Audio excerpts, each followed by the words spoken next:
Hello guys, ഞാൻ അൽജോ ഏലിസ് അൻജോയുടെ പുതിയൊരു വീഡിയോയിലേക്ക് ഏവർക്കും സ്വാഗതം. അപ്പോൾ ഇന്നത്തെ ഈ വീഡിയോയ്ക്കകത്തൂടെ നമ്മൾ ഡിസ്കസ് ചെയ്യാൻ പോകുന്നത് ജർമ്മനിയിൽ പുതിയതായിട്ട് വന്നിരിക്കുന്ന ഒരു പുതിയ വിസ കാറ്റഗറി ആയിട്ടുള്ള ഓപ്പർച്യൂണിറ്റി കാർഡിനെ കുറിച്ച് പറയാൻ വേണ്ടിയാണ്. സോ നിങ്ങൾ ജർമ്മനിയിൽ ഒരു ജോലി നോക്കുന്ന ആളാണോ, അല്ലെങ്കിൽ നിങ്ങൾക്ക് അതിനുള്ള ക്വാളിഫിക്കേഷൻസ് എല്ലാം ഉണ്ടായിട്ടും പലതവണ ട്രൈ ചെയ്തിട്ടും അങ്ങനെ ഒരു ഓപ്പർച്യൂണിറ്റി കിട്ടാതെ പോയ ഒരാളാണോ? ഇങ്ങനെയുള്ള ആളുകൾക്കെല്ലാം ഡെഫിനറ്റ്ലി ട്രൈ ചെയ്ത് നോക്കാവുന്ന ഒരു പുതിയ ഓപ്പർച്യൂണിറ്റിയാണ് ജർമ്മനി ഇപ്പം ഈ ഒരു വിസ സ്കീമിലൂടെ കൊണ്ടുവന്നിരിക്കുന്നത്. സോ ഈ വിസ സ്കീമിൻ്റെ പേരാണ് ഓപ്പർച്യൂണിറ്റി കാർഡ്. സോ ഈ ഓപ്പർച്യൂണിറ്റി കാർഡ് ആർക്ക് കിട്ടും, ഇതിനു വേണ്ടിയുള്ള എലിജിബിലിറ്റി ക്രൈറ്റീരിയ എന്താണ്, എത്ര നാൾ ഇതിനു വേണ്ടി ടൈം എടുക്കും, ഇങ്ങനെയുള്ള കാര്യങ്ങളെല്ലാം ഡീറ്റെയിൽഡായിട്ട് നമ്മൾ ഈ വീഡിയോയ്ക്കകത്തോടെ ഇപ്പോൾ ഡിസ്കസ് ചെയ്യാൻ പോവുകയാണ്. സോ അപ്പം നമുക്ക് ഈ വീഡിയോയ്ക്കകത്തേക്ക് ഡീറ്റെയിൽഡായിട്ട് പോകുന്നതിന് മുമ്പ് ഒരു കാര്യം പറഞ്ഞിട്ട്, നമ്മുടെ ഈ ചാനൽ നിങ്ങൾ ആദ്യമായിട്ട് കാണുന്ന ആളുകളാണെങ്കിൽ നമ്മുടെ ഈ ചാനൽ ഒന്ന് സബ്സ്ക്രൈബ് ചെയ്യുന്ന കാര്യവും തൊട്ടടുത്തുള്ള ബെല്ലൈക്കൺ ഒന്ന് എനേബിൾ ചെയ്ത് വെക്കുന്ന കാര്യം കൂടെ പരിഗണിക്കുക. അങ്ങനെയാണെങ്കിൽ നമ്മൾ അപ്ലോഡ് ചെയ്യുന്ന പുതിയ പുതിയ വീഡിയോസ് അപ്പോൾ തന്നെ നിങ്ങൾക്ക് നോട്ടിഫിക്കേഷൻസ് ആയിട്ട് നിങ്ങളുടെ മുന്നിലേക്ക് എത്തുന്നതായിരിക്കും. നമ്മുടെ ഈ ചാനലിനകത്ത് ഓരോരുത്തരുടെയും പേഴ്സണൽ ഗ്രോത്തിന് വേണ്ടിയുള്ള കാര്യങ്ങൾ മാത്രമേ ഷെയർ ചെയ്യുന്നുള്ളൂ. അപ്പം ഈ ചാനലിനകത്ത് നമ്മൾ മെയിനായിട്ട് മൈഗ്രേഷൻ റിലേറ്റഡ് ആയിട്ട് വിദേശത്തേക്ക് പോകാനായിട്ട് നോക്കുന്ന ആളുകൾക്ക് ഹെൽപ്ഫുൾ ആവുന്ന കണ്ടൻറ്റ്സ് ഷെയർ ചെയ്യാറുണ്ട്. അതേപോലെ തന്നെ നിങ്ങൾക്ക് നിങ്ങളുടെ ഫിനാൻഷ്യൽ ഫ്രീഡം നിങ്ങളിലേക്ക് എത്തിപ്പെടാൻ വേണ്ടി നിങ്ങളെ ഹെൽപ്പ് ചെയ്യുന്ന ഇൻഫർമേഷൻസ് നമ്മൾ ഈ ചാനലിലൂടെ ഞങ്ങൾ ഷെയർ ചെയ്യുന്നതായിരിക്കും. അതുകൊണ്ട് തന്നെ നിങ്ങൾക്ക് സ്റ്റോക്ക് മാർക്കറ്റിനെ കുറിച്ച് അറിയാൻ താല്പര്യമുണ്ടോ, അല്ലെങ്കിൽ ഈ രാജ്യത്തുള്ള പലതരത്തിലുള്ള സേവിങ് സ്കീമുകൾ, ഇൻവെസ്റ്റ്മെൻറ്റ് സ്കീമുകൾ, ഇങ്ങനെയുള്ള കാര്യങ്ങളൊക്കെ നിങ്ങളിലേക്ക് എത്തിപ്പെടാനായിട്ട്, നിങ്ങളിലേക്ക് അതിൻ്റേതായിട്ടുള്ള ഇൻഫർമേഷൻസ് എത്തിപ്പെടാനൊക്കെ ആയിട്ട് ഈ ചാനൽ നിങ്ങളെ ഹെൽപ്പ് ചെയ്യുന്നതായിരിക്കും. സോ അപ്പോൾ അതുകൊണ്ട് തന്നെ നിങ്ങൾ സബ്സ്ക്രൈബ് ചെയ്യുന്നതുകൊണ്ട് ഒരിക്കലും നിങ്ങൾക്ക് ഇതിൻ്റെ പേരിലൊരു നഷ്ടം ഉണ്ടാകാൻ പോകുന്നില്ല. സോ അതുകൊണ്ട് നിങ്ങൾ ഒന്ന് ജസ്റ്റ് സബ്സ്ക്രൈബ് ചെയ്ത് വെക്കുന്ന കാര്യം കൂടെ പരിഗണിക്കുക. അതേപോലെ തന്നെ ഈ വീഡിയോ കണ്ടു കഴിയുമ്പോൾ നിങ്ങൾക്ക് എന്തെങ്കിലും ഡൗട്ട് ഈ വീഡിയോയുടെ സംബന്ധമായിട്ട് ഉണ്ടെങ്കിൽ, എന്തെങ്കിലും ഹെൽപ്പൊക്കെ ആവശ്യമുണ്ടെങ്കിൽ നമ്മുടെ കമൻറ്റ് ബോക്സിൽ വന്നൊന്ന് നമ്മളോട് ചോദിച്ചു കഴിഞ്ഞാൽ നമ്മൾ ഡീറ്റെയിൽഡായിട്ട് അതിൻ്റെ കാര്യങ്ങളൊക്കെ പറഞ്ഞു തരുന്നതായിരിക്കും. സോ നമുക്കറിയാവുന്ന നമ്മളെക്കൊണ്ട് പറ്റുന്ന ഹെൽപ്പൊക്കെ നിങ്ങൾക്ക് ചെയ്തു തരുന്നതായിരിക്കും. സോ അപ്പോൾ നമുക്ക് അധികം വലിച്ചു നീട്ടാൻ നമുക്ക് നമ്മുടെ വീഡിയോയ്ക്കകത്തേക്ക് പോവാം. അപ്പം നമ്മളിൽ പല ആളുകളും ജർമ്മനിയിലേക്ക് പോകാൻ വേണ്ടി ആഗ്രഹിക്കുന്നുണ്ട്. ജർമ്മനി എന്നുള്ള രാജ്യം ഇപ്പോൾ ചൂസ് ചെയ്യാനുള്ള പലരുടെയും കാരണം എന്താണെന്ന് ചോദിച്ചു കഴിഞ്ഞാൽ, മറ്റ് രാജ്യങ്ങളെ വെച്ച് കമ്പയർ ചെയ്യുമ്പോൾ ഇപ്പം ജർമ്മനിയിൽ ഒത്തിരി ഓപ്പർച്യൂണിറ്റീസ് ഉണ്ട്. അതേപോലെ തന്നെ പല ജോലികളും ചെയ്യാൻ ആളുകളെ കിട്ടുന്നില്ല എന്നുള്ളൊരു പ്രശ്നം ജർമ്മനിയിലുണ്ട്. അതുകൊണ്ട് തന്നെ ജർമ്മനിയിലുള്ള പല വിസ നയങ്ങളും ഇപ്പം നമുക്ക് അനുകൂലമായിട്ടുള്ള കാര്യങ്ങളാണ് ജർമ്മനിയിൽ സംഭവിക്കുന്നത്. ഇപ്പം നമുക്ക് UK-യുടെയോ കാനഡയുടെയോ ഒക്കെ കാര്യം നോക്കിക്കഴിഞ്ഞാൽ അങ്ങോട്ട് ഒത്തിരി ആളുകൾ എത്തിപ്പെട്ടതുകൊണ്ട് തന്നെ അവിടുത്തെ സ്ഥിതിഗതികൾ ഇപ്പം കുറച്ച് മോശമാണ്. പല ആളുകളും ഈവൻ റിവേഴ്സ് മൈഗ്രേഷൻ പോലും നോക്കുന്ന ആളുകളുണ്ട്. അത്യാവശ്യം നല്ല സ്കില്ലും കാര്യങ്ങളും ഒക്കെ ഉള്ള ആളുകളെ സംബന്ധിച്ച് അവർക്ക് ഇപ്പോഴും UK-യും കാനഡയും ഒന്നും വിഷയമില്ല. അവരവരുടെ സ്കില്ല് വെച്ചിട്ട് അവർ നല്ലൊരു ജോലി ചെയ്യുന്ന കാണും. പക്ഷേ അതേസമയം അൺസ്കിൽഡ് കാറ്റഗറിയിലൊക്കെ ജോലി നോക്കി ചെന്ന ആളുകളും, അല്ലെങ്കിൽ സ്റ്റുഡൻറ്റ് വിസയിൽ ചെന്ന് ഒരു സ്റ്റഡി പെർമിറ്റ് കഴിയുമ്പം അവിടെ കിട്ടുന്ന സ്റ്റേ ബാക്ക് ഓപ്ഷൻ നോക്കി PR-ന് വേണ്ടി ഒരു ജോലി കണ്ടുപിടിക്കാനൊക്കെ നോക്കുന്ന ആളുകളെ സംബന്ധിച്ച് അവർ ശരിക്കും പെട്ടുപോയി. അപ്പം ഈ ഒരു കാര്യങ്ങൾ ഉള്ളതുകൊണ്ട് തന്നെ ആളുകൾ ഇപ്പം ഈ കാനഡയും UK-യൊക്കെ ചൂസ് ചെയ്യുന്നത് മാറ്റിയിട്ട് ഇപ്പോൾ ആളുകൾ ചൂസ് ചെയ്യുന്ന ഒരു രാജ്യമാണ് ജർമ്മനി. ജർമ്മനിക്ക് പുറമെ മറ്റ് പല രാജ്യങ്ങളും ഇപ്പോൾ ആളുകൾ നോക്കുന്നുണ്ട്. ഓസ്ട്രേലിയ, ന്യൂസിലൻഡ്, ഇങ്ങനെയുള്ള കുറേ രാജ്യങ്ങളും നോക്കുന്നുണ്ട്. അതേപോലെ തന്നെ ലക്സംബർഗ്, ഇങ്ങനെയൊക്കെയുള്ള രാജ്യങ്ങളിൽ ഇപ്പോഴും ഓപ്പർച്യൂണിറ്റീസ് അവൈലബിൾ ആണ്. സോ അതുകൊണ്ട് തന്നെ ഓവറായിട്ട് ആളുകളുടെ തള്ളിക്കയറ്റം ഇല്ലാത്തത് കൊണ്ട് തന്നെ കുറച്ചുകൂടെ ബെറ്റർ ആയിട്ടുള്ള രാജ്യമാണ് ഈ പറഞ്ഞ ജർമ്മനി, ഓസ്ട്രേലിയ, ന്യൂസിലൻഡ്, ലക്സംബർഗ്, ഇങ്ങനെയുള്ള രാജ്യങ്ങൾ. അപ്പം ഇപ്പം നമ്മൾ ഈ വീഡിയോയ്ക്കകത്ത് ഡിസ്കസ് ചെയ്യാൻ പോകുന്നത് ജർമ്മനിയിൽ പുതിയതായിട്ട് വന്ന ഓപ്പർച്യൂണിറ്റി കാർഡിനെ കുറിച്ചാണ്. അപ്പോൾ ആർക്കാണ് ഓപ്പർച്യൂണിറ്റി കാർഡ് കിട്ടുന്നത്? ഓപ്പർച്യൂണിറ്റി കാർഡ് കിട്ടാൻ വേണ്ടിയതായിട്ടുള്ള 3 ബേസിക് ആയിട്ടുള്ള കാര്യങ്ങൾ. ജർമ്മനിയിൽ റെക്കഗ്നൈസ്ഡ് ആയിട്ടിരിക്കുന്ന ഒരു അക്കാഡമിക് ക്വാളിഫിക്കേഷൻ നമുക്ക് ഉണ്ടാവണം. അതാണ് ഫസ്റ്റ് സ്റ്റെപ്പ്. അപ്പോൾ ഇന്ത്യയിൽ നമ്മൾ എടുത്തിരിക്കുന്ന ഒരു ഡിഗ്രി, സപ്പോസ് ഇപ്പം നമ്മൾ ഒരു BBA MBA ഒക്കെ എടുത്ത ഒരാളാണെങ്കിൽ അത് ജർമ്മനി റെക്കഗ്നൈസ് ചെയ്തിരിക്കണം. അത് നിങ്ങൾ പേടിക്കേണ്ട. ഇങ്ങനെയുള്ള അത്യാവശ്യം നമ്മുടെ നാട്ടിലുള്ള എല്ലാ കോഴ്സസും തന്നെ ജർമ്മനി റെക്കഗ്നൈസ് ചെയ്തിട്ടുണ്ട്. അതുകൊണ്ട് തന്നെ നമുക്ക് അതിനകത്തൊന്നും ടെൻഷൻ വേണ്ട. പക്ഷേ ഇത് ഇച്ചിരി ടൈം കൺസ്യൂമിങ് പ്രോസസ്സാണ്. ചിലർക്ക് അത് 2 മാസം 3 മാസം, അത് 1 വർഷം വരെ ചിലരുടെ നീണ്ടുപോയിട്ടുള്ളൂ. അതായത് ഈ ഒരു റെക്കഗ്നൈസ് ചെയ്ത് കിട്ടാൻ വേണ്ടി വരുന്ന ഒരു സമയം കുറച്ച് ഡിലേ വരാറുണ്ട്. സോ അത് മാത്രമാണ് അവിടെ വരുന്നൊരു ചലഞ്ച്. രണ്ടാമത്തെ കാര്യം എന്ന് പറയുന്നത്, നമുക്ക് ജർമ്മനിയുടെ ലാംഗ്വേജ് എന്താണെന്ന് നമുക്ക് എല്ലാവർക്കും അറിയാം അല്ലേ? ജർമ്മനാണ് ജർമ്മനിയുടെ ലാംഗ്വേജ്. ജർമ്മനിയുടെ ഒഫീഷ്യൽ ലാംഗ്വേജ് ആയിട്ടുള്ള ജർമ്മനിയിൽ നമുക്കൊരു A1 ബാൻഡെങ്കിലും നമുക്ക് ഉണ്ടാവണം. സോ ഈ ഒരു ഓപ്പർച്യൂണിറ്റി കിട്ടാൻ വേണ്ടി ഇതാണ് ലാംഗ്വേജിൻ്റെ കാര്യത്തിലുള്ള എലിജിബിലിറ്റി ക്രൈറ്റീരിയ വരുന്നത്. ഇനി മൂന്നാമത്തെ ഒരു കാര്യം, നമുക്ക് ജർമ്മനി പോയി സെറ്റിൽ ആവാൻ വേണ്ടി വരുന്ന ഒരു ഫണ്ട് റിക്വയർമെൻറ്റ് നമ്മുടെ കയ്യിൽ കാണണം. കാരണം ഈ വിസ നമുക്ക് കിട്ടുന്ന 1 വർഷം വരെയാണ്. അതുകൊണ്ട് തന്നെ ഈ 1 വർഷം വരെയുള്ള സമയത്ത് നമുക്ക് ചിലപ്പോൾ അവിടെ നമുക്ക് ജീവിക്കാൻ വേണ്ടി റെൻറ്റ് കൊടുക്കണം, നമുക്ക് ഫുഡിന് വേണ്ടിയുള്ള എക്സ്പെൻസസ് ഉണ്ട്, നമുക്ക് ട്രാവലിന് വരുന്ന എക്സ്പെൻസസ് ഉണ്ട്, മെഡിക്കൽ എമർജൻസീസ് വന്നു കഴിഞ്ഞാൽ അതിന് വരുന്ന എക്സ്പെൻസസ് ഉണ്ട്. ഇങ്ങനെയുള്ള കുറേ എക്സ്പെൻസസ് ഒരു സാധാരണ മനുഷ്യൻ്റെ ജീവിതത്തിൽ ഉണ്ടാവും. സോ അപ്പോൾ ഈ എക്സ്പെൻസസ് ഒക്കെ കവർ ചെയ്യാനുള്ള ഒരു തത്തുല്യമായ തുക നമ്മുടെ കയ്യിൽ ഉണ്ടാവണം എന്നുള്ളതാണ് ഓപ്പർച്യൂണിറ്റി കാർഡ് കിട്ടാനുള്ള മൂന്നാമത്തെ എലിജിബിലിറ്റി ക്രൈറ്റീരിയ ആയിട്ട് പറയുന്നത്. അപ്പോൾ നമുക്ക് മിനിമം €1027, ഇത് അങ്ങോട്ടും ഇങ്ങോട്ടൊക്കെ ചേഞ്ച് ആവാം. ഇത് കറക്റ്റ് എക്സാക്റ്റ് സെയിം എമൗണ്ട് ആവണമെന്നില്ല. നിങ്ങൾ പോകാനായിട്ട് നോക്കുന്ന ആളുകൾ ജസ്റ്റ് ഒന്ന് ഒഫീഷ്യൽ വെബ്സൈറ്റ് ചെക്ക് ചെയ്യണം. ഇത് അങ്ങോട്ട് ഈ വീഡിയോ എടുക്കുന്ന സമയത്തെ എമൗണ്ടാണ് ഞാൻ പറയുന്നത്. ഇപ്പോഴും ഒഫീഷ്യൽ ഈ ഒരു ഓപ്പർച്യൂണിറ്റി കാർഡ് എന്ന് പറയുന്ന സിസ്റ്റം നിലവിൽ വന്നിട്ടില്ല. ഇത് 2024 ജൂൺ മാസമാണ് സ്റ്റാർട്ട് ചെയ്യുന്നത്. അതുകൊണ്ട് തന്നെ ഇതിനകത്ത് ചിലപ്പോൾ അങ്ങോട്ടോ ഇങ്ങോട്ടോ ചേഞ്ചസ് ഒക്കെ വരാം. അതുകൊണ്ട് തന്നെ ഇതിനു വേണ്ടി പ്ലാൻ ചെയ്യുന്ന ആളുകൾ ഡീറ്റെയിൽഡ് ആയിട്ട് ഇതിൻ്റെ ഡിസ്ക്രിപ്ഷൻ ഡീറ്റെയിൽസ് ഫുള്ള് ഒഫീഷ്യൽ വെബ്സൈറ്റിൽ നിന്ന് തന്നെ നോക്കിയിട്ട് വേണം ഈ പ്രോസസ്സ് സ്റ്റാർട്ട് ചെയ്യാനും മുന്നോട്ട് പോകാൻ വേണ്ടി. ഇപ്പോൾ കറൻറ്റ്ലി നിൽക്കുന്ന ഒരു എമൗണ്ട് എന്ന് പറയുന്നത് പെർ മന്ത് 1027 യൂറോ വെച്ച് നമ്മുടെ കയ്യിൽ ഉണ്ടാവണം എന്നുള്ളതാണ് ഫസ്റ്റ് കാര്യം. 12 മാസത്തേക്ക് നമ്മൾ കാൽക്കുലേറ്റ് ചെയ്തിട്ട് അതിന് വരുന്നൊരു തുക നമ്മുടെ ബ്ലോക്ക്ഡ് അക്കൗണ്ടിൽ നമുക്ക് കാണണം. അത് നാട്ടിലെ അക്കൗണ്ടിൽ ഇട്ടാലും മതി, നമ്മളത് ബ്ലോക്ക്ഡ് അക്കൗണ്ടിൽ കാണണം. സോ ഇത് നമ്മൾ അപ്ലൈ ചെയ്യുന്ന സമയത്ത് നമ്മുടെ അക്കൗണ്ടിൽ ഉണ്ടാവണം. ഇത് നമുക്ക് എടുത്ത് വേറെ കാര്യങ്ങൾക്ക് ഉപയോഗിക്കാൻ പറ്റത്തില്ല. ഇത് നമ്മൾ ജർമ്മനി ചെന്ന് കഴിയുമ്പോൾ നമ്മുടെ എക്സ്പെൻസസ് മീറ്റ് ചെയ്യാൻ വേണ്ടി നമ്മളെ ഹെൽപ്പ് ചെയ്യേണ്ട എമൗണ്ടാണ്. സോ അതുകൊണ്ട് തന്നെ ഇത് താൽക്കാലികമായിട്ട് ഇത് കാണിച്ചിട്ട് പിന്നെ വിഡ്രോ ചെയ്യാമെന്നുള്ളൊരു ഓപ്ഷൻ ഇല്ല. ഇത് മസ്റ്റായിട്ട് നമ്മുടെ അക്കൗണ്ടിൽ കണ്ടിരിക്കണം. സോ ഈ 3 കാര്യങ്ങൾ നമുക്കുണ്ടെങ്കിൽ നമുക്ക് ഈ ഒരു ഓപ്പർച്യൂണിറ്റി കാർഡിന് വേണ്ടി അപ്ലൈ ചെയ്യാം. നമ്മൾ പല ആളുകൾക്കും അറിയാം US ഇപ്പം ഗ്രീൻ കാർഡ് എന്ന് പറയുന്ന ഒരു ഓപ്ഷൻ അവൈലബിൾ ആണ്. കാനഡയിൽ എക്സ്പ്രസ് എൻട്രി ഓപ്ഷൻ അവൈലബിൾ ആണ്. ഓസ്ട്രേലിയയിൽ ഓസ്ട്രേലിയൻ PR ഓപ്ഷൻസ് അവൈലബിൾ ആണ്. ഇങ്ങനെയുള്ള പല രാജ്യങ്ങളിലും ഇങ്ങനെയുള്ള PR കാറ്റഗറിയിൽ പെടുന്ന അല്ലെങ്കിൽ നമുക്ക് PR കിട്ടി മൈഗ്രേറ്റ് ചെയ്യാൻ പറ്റുന്ന ഓപ്ഷൻസ് അവൈലബിൾ ആണ്. ഇതിനോട് സിമിലർ ആയിട്ടുള്ളൊരു കൺസെപ്റ്റ് തന്നെയാണ് ഓപ്പർച്യൂണിറ്റി കാർഡ്. അതുകൊണ്ട് തന്നെ ഈ ഓപ്പർച്യൂണിറ്റി കാർഡിനകത്ത് നമുക്കിപ്പം എക്സ്പ്രസ് എൻട്രി ഒക്കെ നോക്കിയുള്ള ആൾക്കാർക്ക് അറിയാം അതൊരു പോയിന്റ് ബേസ്ഡ് സിസ്റ്റമാണ്. നമ്മുടെ ക്വാളിഫിക്കേഷൻസ് ഒക്കെ പറഞ്ഞു കഴിയുമ്പോൾ നമുക്കൊരു പോയിന്റ് അവിടെ കിട്ടും. ആ പോയിന്റ് ബേസ് ചെയ്തിട്ടായിരിക്കും ഓരോ തവണയും ഡ്രോ നടക്കുന്ന സമയത്ത് നമുക്ക് കാനഡയിലേക്ക് എത്തിപ്പെടാൻ പറ്റുന്നത്. അപ്പം അവരൊരു മിനിമം കട്ട് ഓഫ് സ്കോർ പറയും. അതിന് മുകളിലേക്കുള്ള ആളുകൾക്ക് ഓരോ പ്രൊഫഷനിലുള്ള ആളുകൾക്ക് ഒരു PR കിട്ടുന്നു. അങ്ങനെയാണ് എത്തിപ്പെടുന്നത്. സോ ഇതേ കാര്യം തന്നെയാണ് ജർമ്മനിയുടെ കേസിൽ ഈ ഒരു സിസ്റ്റത്തിനകത്ത് പറയുന്നത്. ഇതൊരു പോയിന്റ് ബേസ്ഡ് സിസ്റ്റമാണ്. മിനിമം 6 പോയിന്റ് എങ്കിലും നമുക്ക് കിട്ടിയിരിക്കണം. എങ്കിൽ മാത്രമേ നമുക്ക് ഈ ഓപ്പർച്യൂണിറ്റി കാർഡിന് എലിജിബിലിറ്റി ഉള്ളൂ. സോ ഇപ്പോൾ എങ്ങനെയാണ് ഈ 6 പോയിന്റ്സ് എത്തിപ്പെടാൻ പറ്റുന്നത്, അല്ലെങ്കിൽ ഏതൊക്കെ കാര്യങ്ങൾ നമുക്കുണ്ടെങ്കിൽ നമുക്ക് ഈ പോയിന്റ്സ് അച്ചീവ് ചെയ്യാൻ പറ്റുമെന്നുള്ളത് നമുക്ക് ഡീറ്റെയിൽഡ് ആയിട്ട് നമുക്കൊന്ന് നോക്കാം. ആദ്യമേ നമുക്ക് വേണ്ടത് നമുക്ക് ജർമ്മനി അംഗീകരിച്ചിരിക്കുന്ന ഒരു ക്വാളിഫിക്കേഷൻ നമുക്ക് ഉണ്ടാവണം. ഡിഗ്രിയോ PGയോ അങ്ങനെ എന്തെങ്കിലും ഒരു ക്വാളിഫിക്കേഷൻ ഉണ്ടാവണം. അപ്പം ജർമ്മനി അംഗീകരിച്ചിരിക്കുന്ന ഒരു നല്ല ക്വാളിഫിക്കേഷൻ നമുക്കുണ്ടെങ്കിൽ നമുക്ക് 4 പോയിന്റ്സ് കിട്ടും. അതാണ് ഫസ്റ്റ് നമുക്ക് പോയിന്റ് കിട്ടാൻ വേണ്ടി ചെയ്യേണ്ട ആദ്യത്തെ കാര്യം. അപ്പം സ്വാഭാവികമായിട്ടും അത്യാവശ്യം നല്ലൊരു എഡ്യൂക്കേഷൻ ക്വാളിഫിക്കേഷൻ ഉള്ള ഒരാളെ സംബന്ധിച്ച് അത് വലിയ ചാലഞ്ചിങ് ആയിട്ടുള്ള കാര്യമൊന്നുമല്ല. 4 പോയിന്റ്സ് ഓൾറെഡി നമുക്ക് അവിടെ കിട്ടിക്കഴിഞ്ഞു. ഇനി രണ്ടാമതായിട്ട് വരേണ്ട ഒരു ക്വാളിഫിക്കേഷൻ എന്ന് പറയുന്നത് ജർമ്മനിയിൽ ചില മേഖലകളിൽ ആളെ കിട്ടാൻ ഭയങ്കര ബുദ്ധിമുട്ടാണ്. അതായത് ചില ജോലികൾ ചെയ്യാൻ ആളുകളെ കിട്ടുന്നില്ല. സോ അതുകൊണ്ട് തന്നെ അങ്ങനെയുള്ള ഒരു ജോലി മേഖലയിൽ വർക്ക് ചെയ്യുന്ന ഒരാളാണ് നിങ്ങളെങ്കിൽ അങ്ങനെയുള്ള ആളുകൾക്ക് 1 പോയിന്റ് അഡീഷണൽ കിട്ടും. അപ്പം ഏതൊക്കെയാണ് അവിടുത്തെ ഷോർട്ടേജ് വരുന്ന ജോലി അല്ലെങ്കിൽ ഒക്യുപ്പേഷൻ എന്നുള്ളത് ഞാൻ നമ്മുടെ ഡിസ്ക്രിപ്ഷനിൽ എൻ്റെ ലിങ്ക് കൊടുത്തേക്കാം. നിങ്ങൾക്ക് അത് ചെക്ക് ചെയ്ത് നോക്കാവുന്നതാണ്. സോ ഈ ലിങ്കിൽ പറഞ്ഞിരിക്കുന്ന ഈ ഡിസ്ക്രിപ്ഷനിൽ പറഞ്ഞിരിക്കുന്ന ഈ ഒരു കാറ്റഗറിയിലുള്ള ജോലി ചെയ്യുന്ന ആളുകൾക്ക് 1 പോയിന്റ് അഡീഷണൽ കിട്ടും. വീണ്ടും ഒരു കാര്യം പറഞ്ഞോട്ടെ, ഈ ഷോർട്ടേജ് ഒക്യുപ്പേഷൻ ലിസ്റ്റ് എപ്പോഴും അങ്ങോട്ടും ഇങ്ങോട്ടും ചേഞ്ച് ആവാൻ ചാൻസസ് ഉണ്ട്.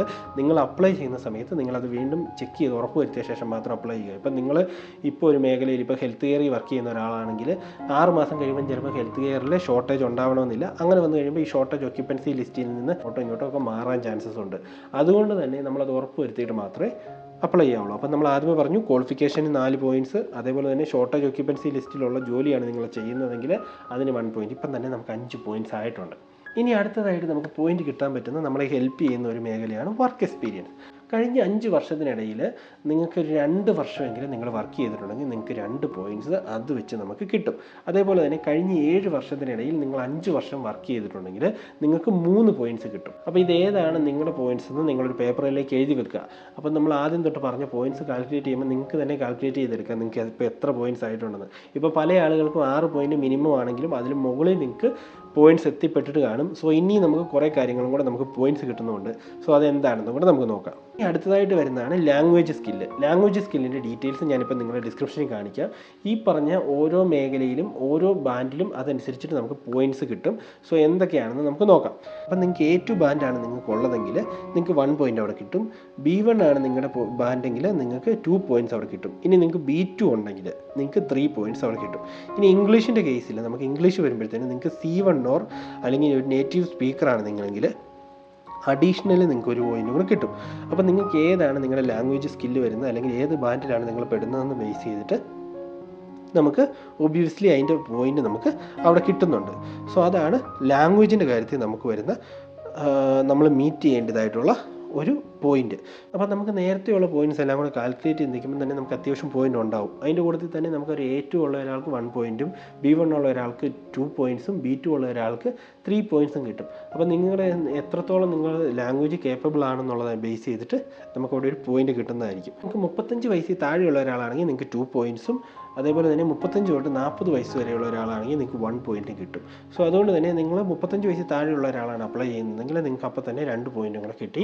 അതേപോലെ തന്നെ നിങ്ങൾ 35-40 വയസ്സുള്ള ഒരാളാണെങ്കിൽ 1 പോയിന്റ് അവിടെ അഡീഷണൽ അങ്ങനെ കിട്ടി. അപ്പം നിങ്ങൾ ഈ ആദ്യത്തെ 2 പോയിന്റ്സിന് പകരം 1 പോയിന്റ് കിട്ടും. ഇനി നമ്മൾ ഓൾറെഡി ജർമ്മനിയിൽ സ്റ്റേ ചെയ്തിട്ടുള്ള ഒരാളാണെങ്കിൽ അത് ടൂറിസ്റ്റ് വിസയ്ക്ക് വേണ്ടിയോ അല്ലെങ്കിൽ നമ്മുടെ ഫാമിലി മെമ്പേഴ്സിനെ പോയി കാണാൻ വേണ്ടിയോ അങ്ങനെയുള്ള കാര്യങ്ങൾക്കൊന്നും വേണ്ടി അല്ലാതെ നമ്മളൊരു ഒഫീഷ്യൽ ആവശ്യങ്ങൾക്ക് വേണ്ടി എന്തെങ്കിലും കാര്യത്തിന് വേണ്ടി നമ്മൾ ജർമ്മനിയിൽ എന്തെങ്കിലും പോയിട്ടുണ്ട് 6 മാസമെങ്കിലും സ്റ്റേ ചെയ്തിട്ടുണ്ടെങ്കിൽ നിങ്ങൾക്ക് ഒരു പോയിന്റ് നമുക്ക് അഡീഷണൽ അവിടെ കിട്ടുന്നതായിരിക്കും. അപ്പോൾ അതിനകത്ത് ഞാൻ വീണ്ടും പറഞ്ഞോട്ടെ, നമ്മൾ വിസിറ്റിംഗ് വിസയിൽ പോയതോ ടൂറിസ്റ്റ് വിസയിൽ പോയതോ അല്ലെങ്കിൽ നമ്മുടെ ഫാമിലി മെമ്പേഴ്സിനെ കാണാൻ പോയതോ ഇങ്ങനെയുള്ളതൊന്നും ഈ കാറ്റഗറി പെടത്തില്ല. നമ്മൾ ഏതെങ്കിലും ഒരു കോഴ്സ് പഠിക്കാനോ അല്ലെങ്കിൽ എന്തെങ്കിലും ഒരു ആവശ്യങ്ങൾക്ക് വേണ്ടി ഒഫീഷ്യലി എന്തെങ്കിലും ഒരു ജോലിയുടെ ആവശ്യങ്ങൾക്ക് വേണ്ടിയൊക്കെ നമ്മൾ ജർമ്മനിയിൽ ഇതിന് പോയിട്ടുണ്ടാകുന്ന ആളായിരിക്കണം.